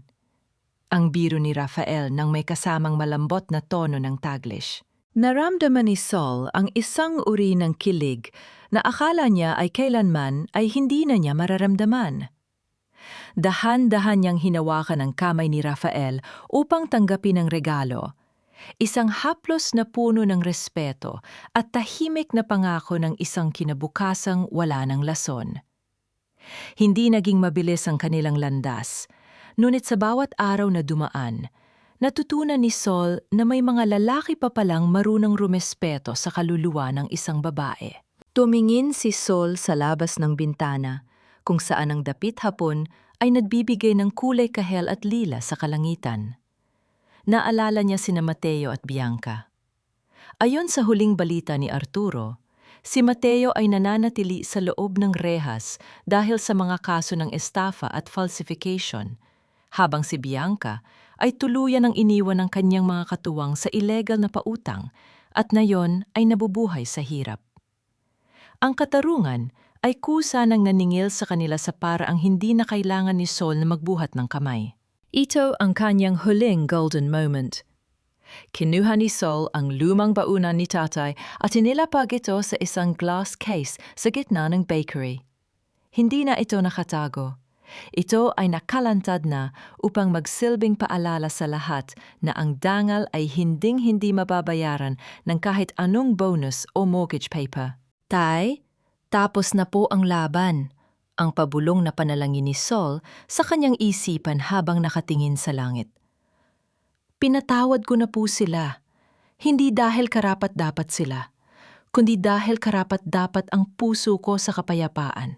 Nabalik lamang ang kanyang diwa nang marinig niya ang masayang hiyaw ni Luna habang tumatakbo patungo sa kanya. Yinakap ni Sol ang anak ng napakahigpit, damang-dama ang init ng katotohanan. Natutunan ni Sol na ang tunay na sol o araw ay hindi lamang sumisikat sa umaga. Ito ay nagnininga sa loob ng bawat babaeng natutong tumayo, lumaban at bumuo muli ng sarili mula sa abo ng kataksilan. Ang amoy ng bagong hurnong pandesal ay muling sumabog sa hangin. Isang amoy na hindi na muling maglalaho dahil ito ang samyo ng kanyang ganap na kalayaan.